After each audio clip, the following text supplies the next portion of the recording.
사도신경 하심으로 2월 15일 목요일 오늘을 여는 말씀 시작하겠습니다. 나는 전능하신 아버지 하나님 천지의 창조주를 믿습니다. 나는 그의 유일하신 아들 우리 주 예수 그리스도를 믿습니다. 그는 성령으로 잉태되어 동정녀 마리아에게서 나시고 본디오 빌라도에게 고난을 받아 십자가에 못 박혀 죽으시고 장사된 지 사흘 만에 죽은 자 가운데서 다시 살아나셨으며 하늘에 오르시어 전능하신 아버지 하나님 우편에 앉아 계시다가 거기로부터 살아있는 자와 죽은 자를 심판하러 오십니다. 나는 성령을 믿으며 거룩한 공교회와 성도의 교제와 죄를 용서받는 것과 몸의 부활과 영생을 믿습니다. 아멘. 우리에게 주신 하나님의 말씀은 누가복음 8장 4절에서 15절까지 말씀입니다. 누가복음 8장 4절에서 15절까지 말씀 봉독합니다. 각 동네 사람들이 예수께로 나와 큰 무리를 이루니 예수께서 비유로 말씀하시되 씨를 뿌리는 자가 그 씨를 뿌리러 나가서 뿌릴새 더러는 길가에 떨어짐에 밟힘에 공중의 새들이 먹어버렸고 더러는 바위 위에 떨어짐에 싹이 났다가 습기가 없으므로 말랐고 더러는 가시떨기 속에 떨어짐에 가시가 함께 자라서 기운을 막았고 더러는 좋은 땅에 떨어짐에 나서 100배의 결실을 하였느니라. 이 말씀을 하시고 외치시되 들을 귀 있는 자는 들을지어다. 제자들이 이 비유의 뜻을 물으니 이르시되 하나님 나라의 비밀을 아는 것이 너희에게는 허락되었으나 다른 사람에게는 비유로 하나니 이는 그들로 보아도 보지 못하고 들어도 깨닫지 못하게 하려 함이라. 이 비유는 이러하니라. 씨는 하나님의 말씀이요 길가에 있다는 것은 말씀을 들을 자니 이에 마귀가 가서 그들이 믿어 구원을 얻지 못하게 하려고 말씀을 그 마음에 빼앗는 것이요 바위에 있다는 것은 말씀을 들을 때 기쁨으로 받으나 뿌리가 없어 잠깐 믿다가 시련을 당할 때에 배반하는 자요. 가시떨기에 떨어졌다는 것은 말씀을 들은 자이나 지내는 중 이생의 염려와 재물과 향락의 기운이 막혀 온전히 결실하지 못하는 자요. 좋은 땅에 있다는 것은 착하고 좋은 마음으로 말씀을 듣고 지키어 인내로 결실하는 자니라. 아멘. 예수님의 사역과 가르침의 중심 주제는 하나님 나라입니다. 예수님께서 이 땅에 오셔서 그의 삶과 가르침을 통해 세상 사람들에게 가르치고 보여주고 싶었던 것이 바로 하나님의 나라였습니다. 예수님은 하나님 나라는 눈에 보이지 않지만 실제하며 또 눈에 보이는 이 세상의 나라는 실제하는 것 같지만 사실 그림자와 같다는 것을 알려주셨습니다. 예수님은 우리가 하나님 나라에 눈을 뜨길 원하셨습니다. 눈이 보이는 세상이 전부가 아니라 우리가 밟고 서 있는 이 땅이 전부가 아니라 하나님께서 이 땅을 다스리고 계시고 하나님만이 이 땅의 통치자임을 알길 원하셨습니다. 하나님께서 이 땅에 오심으로 하나님 나라는 이미 시작되었음에도 불구하고 하나님의 나라는 모든 사람이 볼 수 있는 것이 아닌 감추어진 세상이었으며 영적인 눈으로 보아야만 볼 수 있는 세상이었습니다. 모든 사람에게 하나님의 나라에 대해 선포하고 가르친다고 해서 모두 이해할 수 있는 것이 아니라는 것이죠. 그래서 10절에 이르시되 하나님 나라의 비밀을 아는 것이 너희에게 허락되었으나 다른 사람에게는 비유로 하나니 이는 그들로 보아도 보지 못하고 들어도 깨닫지 못하게 하려 함이라고 말씀합니다. 예수님은 비유를 통하여서 이 하나님 나라의 비밀을 말씀하십니다. 네, 비밀을 말씀하시면서 이것이 누구나 쉽게 이해할 수 있는 하나님의 말씀이라고 가르칩니다. 그러나 그 가르침이 쉽다고 해서 그 진리가 깊이가 짧거나 가볍다는 것이 아닙니다. 예수님의 가르침은 쉽지만 깊은 진리가 담겨져 있습니다. 그래서 누구나 듣는다고 해서 이것을 깨달을 수 있는 것이 아니라는 것이죠. 하나님을 아는 지혜, 하나님을 믿는 믿음이 있어야지만이 이 진리는 깨달을 수 있다고 말씀하고 있습니다. 오늘 말씀은 씨 비유입니다. 하나님 나라를 살아가는 백성들이 살아가야 하는 마음의 자세와 태도에 대해서 지금 말씀하고 있습니다. 많은 무리들이 이제 예수님께 오자 예수님이 이제 비유로 말씀하기 시작하십니다. 4절에서 8절까지 말씀입니다. 각 동네 사람들이 예수께로 나와 큰 무리를 이루니 예수께서 비유로 말씀하시되 씨를 뿌리는 자가 그 씨를 뿌리러 나가서 뿌릴새 더러는 길가에 떨어짐에 밟힘에 공중의 새들이 먹어버렸고 더러는 바위 위에 떨어짐에 싹이 났다가 습기가 없으므로 말랐고 더러는 가시떨기 속에 떨어짐에 가시가 함께 자라서 기운을 막았고 더러는 좋은 땅에 떨어짐에 나서 백배의 결실을 하였느니라. 이 말씀을 하시고 외치시되 들을 귀 있는 자는 들을지어다. 네 가지 종류의 밭에 대해서 말씀하십니다. 밭, 길가, 그 다음에 바위, 가시떨기, 좋은 땅에 대해서 좋은 땅에 떨어진 씨의 모습과 그 결과를 말씀하시죠. 제자들이 예수님의 비유를 듣고서는 이게 무슨 뜻인지 잘 모르겠는 거예요. 그래서 그 뜻을 해석해 달라고 합니다. 그래서 예수님께서 그 씨 뿌리는 비유를 이제 해석해 주시죠. 여기서 씨는 하나님의 말씀입니다. 땅은 사람의 마음, 심령을 의미합니다. 첫 번째는 길가에 떨어진 씨입니다. 12절입니다. 길가에 있다는 것은 말씀을 들은 자니 이에 마귀가 가서 그들이 믿어 구원을 얻지 못하게 하려고 말씀을 그 마음에서 빼앗는 것이요. 씨 뿌리는 자가 씨를 뿌렸는데 길가에 뿌려졌습니다. 길가는 어떻게 해요? 사람들이 계속 밟다 보니까 흙이 단단해지고 굳어집니다. 길가에 뿌려진 씨는 단단한 길에 방치되고 사람들의 발에 밟히다 보니까 결국 어떻게 된다는 것입니까? 마귀에게 빼앗기게 된다는 것입니다. 우리의 마음이 이렇게 길가처럼 단단할 때 하나님의 마음을 품어낼 수 있는 마음의 밭이 되지 못한다는 것이죠. 이것은 마음이 완고해서 하나님의 말씀을 듣기는 들어도 하나님의 말씀의 씨가 어떻게 된 거예요? 흙에 묻히지 않아서 뿌리를 내릴 수가 없고 결국은 어떻게 돼요? 마귀가 와서 빼앗아 간다는 것입니다. 다음 비유는요. 바위 위에 떨어진 씨입니다. 13절 말씀입니다. 바위 위에 있다는 것은 말씀을 들을 때 기쁨으로 받으나 뿌리가 없어 잠깐 믿다가 시련을 당할 때에 배반하는 자요. 바위 위에 얇은 흙이 덮어 있으므로 씨가 자랄 수는 있습니다. 오히려 그 바위가 햇빛을 받아 따뜻하게 덮여지기 때문에 씨가 더 빨리 싹이 튈 수도 있겠지요. 하지만 문제는 어떻게 돼요? 이렇게 쉽게 발화된 씨가 다음부터는 수분을 공급받을 수 없기 때문에 말라버린다는 것입니다. 마태복음이나 마가복음의 표현처럼 뿌리가 없어서 수분과 영양분을 공급받을 수 없으므로 말라버린다는 것입니다.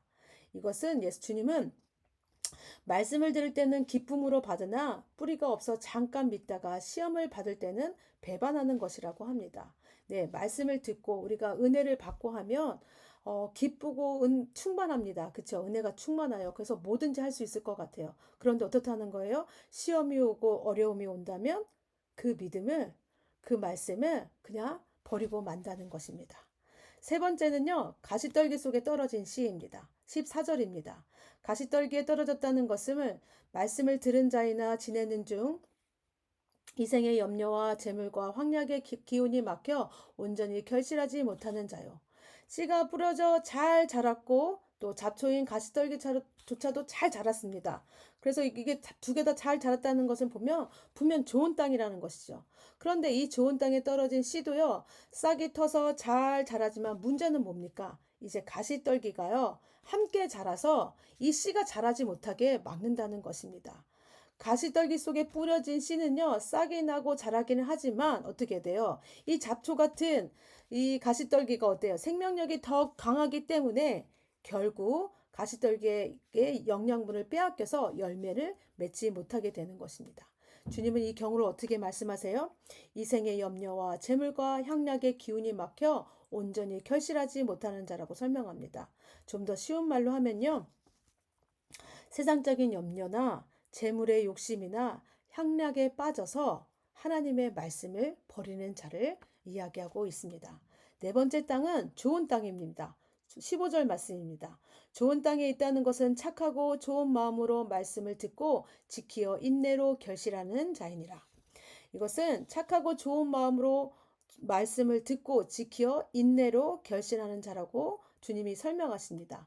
이 말씀을 볼 때 우리의 신앙이 열매를 맺기 위해서는 우선 무엇이 필요하냐면 말씀을 들어야 한다는 것입니다.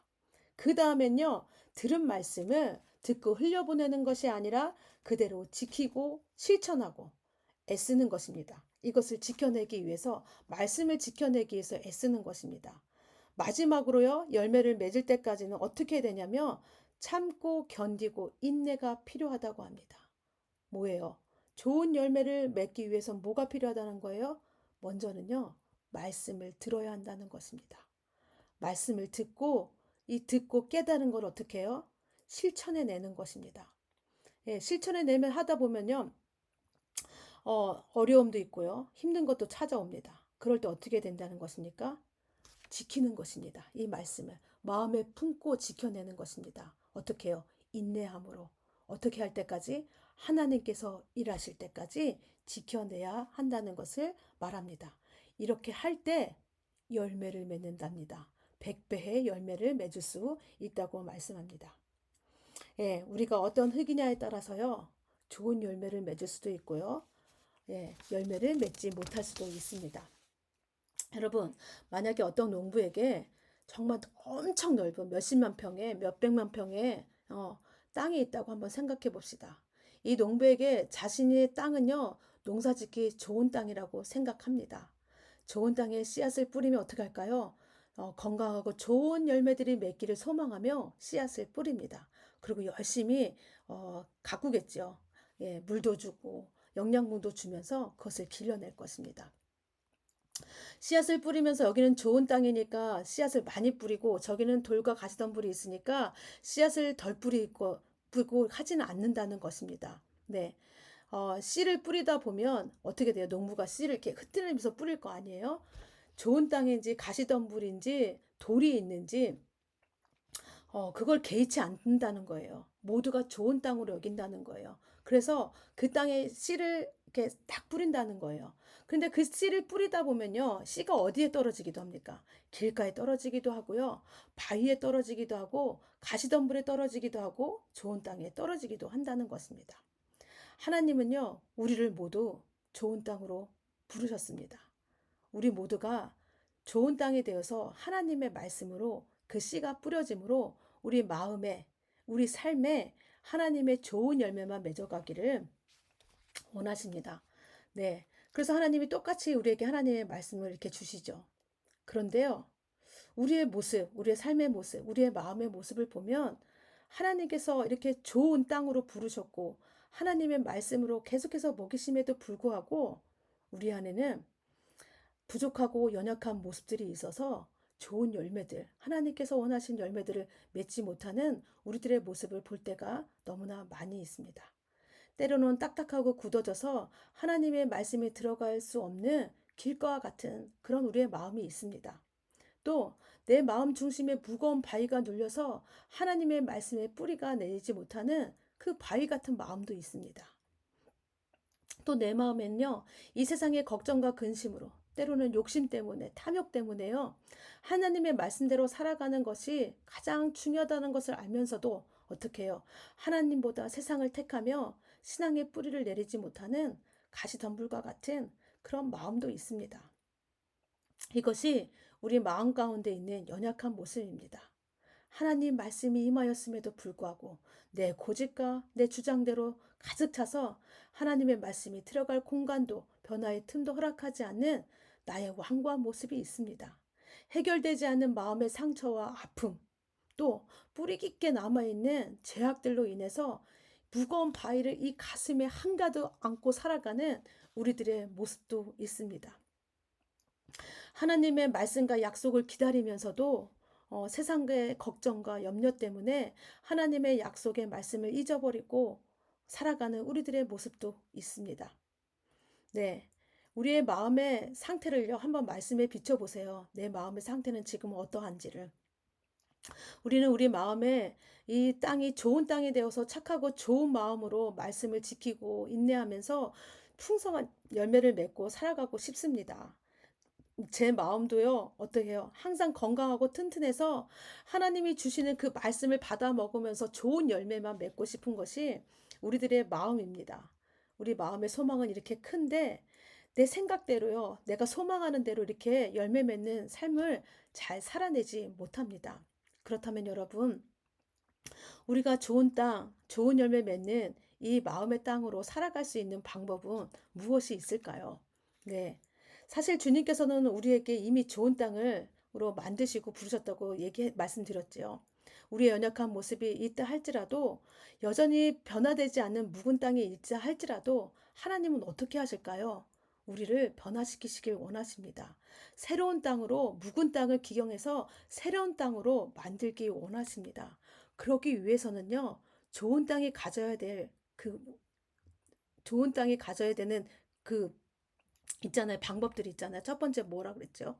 하나님의 말씀을 듣는 것입니다. 그 다음에요. 하나님의 말씀을 지켜내는 것입니다. 살아내는 것입니다. 그 다음에요. 하나님이 약속하신 것들 이루실 때까지 인내하며 기다리는 것입니다. 여러분, 우리에게 지금 필요한 거, 그래, 우리에게 연약한 점이 너무 많아서 하나님께서 좋은 땅을 주시고 하나님의 말씀을 주시면서 좋은 열매, 풍성한 열매를 맺으라고 말씀하심에도 불구하고 여전히 우리의 연약한 모습 때문에 우리는 그렇게 살아가지 못하는 우리들의 모습입니다. 그렇다 할지라도요, 여러분, 우리가 기억해야 되는 것이 있습니다. 우리는요, 하나님의 말씀이 우리에게 이미 임했고, 또 우리는요, 그 하나님 말씀을 우리가 최선을 다해서 그 말씀대로 살아가야 한다는 것입니다. 그것이 아무리 힘이 들고 어렵고 시험이고 곤란이 오고 어려움이 온다 할지라도 하나님 믿으면서 우리가 그 말씀을 붙들고 가야 한다는 것입니다. 그럴 때 우리가 인내로 이겨낼 때 우리가 하나님께서 주신 그 말씀의 씨앗으로 풍성한 열매를 맺을 수 있다는 것입니다. 나의 부족하고 연약한 모습, 제약된 모습, 굳어진 마음, 상처난 마음, 세상의 염려를 끊어내지 못하는 믿음이 없음을 하나님께 고백하십시오. 그리고 하나님께서 주시는 새로운 힘으로 하나님께서 주시는 그 말씀 앞에 매일매일 서시기 바랍니다. 그 말씀 앞에 내 마음을 한번 비춰보시기 바랍니다. 그래서 잘못된 것이 있고 고쳐야 될 것이 있고 새롭게 해야 될 것들이 있다면 기경해야 될 것들이 있다면 하나님 앞에 고백하시기 바랍니다. 회개하시기 바랍니다. 그리고 기도하면서 다시 한번 그 말씀 앞에 우리가 하나님 앞에 서기를 원합니다. 그래서 여러분, 이제는 내 입이 아니라 하나님께서 주시는 그 힘으로 살아가는 우리가 되기를 원합니다. 하나님만이 우리의 묵은 땅, 딱딱하고 굳은 땅, 바위로 가득한 땅, 가시덤불로 가득한 땅을 기경하여 좋은 땅으로 만들어 주실 수 있습니다. 우리가 하나님께서 우리 안에서 일하시고 열매 맺게 하실 때까지 인내하면서 기다리면서 그렇게 하나님 말씀 앞에 서서 하나님 말씀만 바라보며 그렇게 나아가는 여러분들 다 되시기 바랍니다. 이 시간 우리 함께 기도하겠습니다. 말씀을 위해 기도하실 때는 우리의 마음이 착하고 좋은 땅이 되어 하나님의 말씀을 듣고 지키어 인내로 결신하게 하소서라고 기도해 주시고, 가정을 위해 기도하실 때는 우리 가족 구성원 모두가 하나님의 마음으로 나와 다른 사람 가정과 나라와 열방을 바라보며 하나님 나라를 세워가게 하여 주시옵소서라고 기도해 주시기 바랍니다. 교회를 위해 기도하실 때는 청소년팀 겨울 사역을 위해 기도해 주시기 바랍니다. 2월 29일부터 3월 2일까지 진행이 되는데 하나님 이 시간을 통하여서 우리 청소년들이 하나님 말씀을 더 깊게 깨닫고 하나님의 은혜를 경험하는 시간이 되게 하여 주시옵시고, 또 이 시간을 인도하시는 이기영 목사님과 또 팀장님이신 임경훈 집사님, 또 교사들을 위해서도 함께 기도해 주시기 바랍니다. 나라를 위해 기도하실 때는 총선, 올 4월에 있을 총선을 위해서 함께 기도해 주시기 바랍니다. 얼마 남지 않았는데 하나님 뜻을 따라 일하는 일꾼들이 뽑히게 하여 주시고 나라와 국민을 위해 헌신할 수 있는 그런 하나님의 일꾼들이 뽑힐 수 있는 시간이 되게 하여 주시옵소서 라고 기도해 주시기 바랍니다. 오늘 공동체 기도는 오기택 집사님이십니다. 개인의 기도 제목입니다. 주님이 내 인생의 주인 되심을 언제나 기억하며 사는 삶, 주님의 것과 나의 것을 구분하는 삶, 사랑하는 이들과 함께 살아가는 것에 감사하는 삶의 태도가 있게 하여 주시옵소서. 가정을 위한 기도 제목입니다. 서로 힘이 되어주고 믿음의 동반자가 되게 주님을 두려워하며 주님이 우리 가정을 있게 하심에 늘 감사하도록, 삶의 현장을 위한 기도 제목입니다. 세상과 주님 사이에서 조금이라도 주님이 앞서도록, 늘 감사하며 불의에 이기고 무너지지 않도록, 교회를 위한 기도 제목입니다. 지금의 공동체가 서로를 존중하고 사랑하며 누구도 낙오되지 않는 믿음이 완벽한 신자가 되게 하여 주시옵소서. 사회와 나라 온 세계를 위한 기도 제목입니다. 주님의 자녀가 살아가기에 적합한 환경의 사회가 갖춰지도록 저희를 사용하여 주시옵소서라는 기도 제목 갖고 있습니다. 오늘 우리 오기택 집사님 기억하시면서 우리 기택 집사님 또 정우를 양육하는 이 가정을 믿음의 가정으로 더 세워주시고 이 가정이 더 하나님을 섬기며 또 사랑하며 그렇게 세워지는 귀한 가정 또 정우가 믿음 안에서 잘 어, 자랄 수 있는 자녀 되게 해달라고 이 시간 함께 기도하시고 또 생각나시는 분, 우리 교인들 중에 생각나시는 분, 아프신 분들 기억나신 대로 기도해 주시고 또 개인의 기도 제목이 있으면 기도하시고 모든 기도 마치신 후에 주기도문 하심으로 모든 순서 마치겠습니다.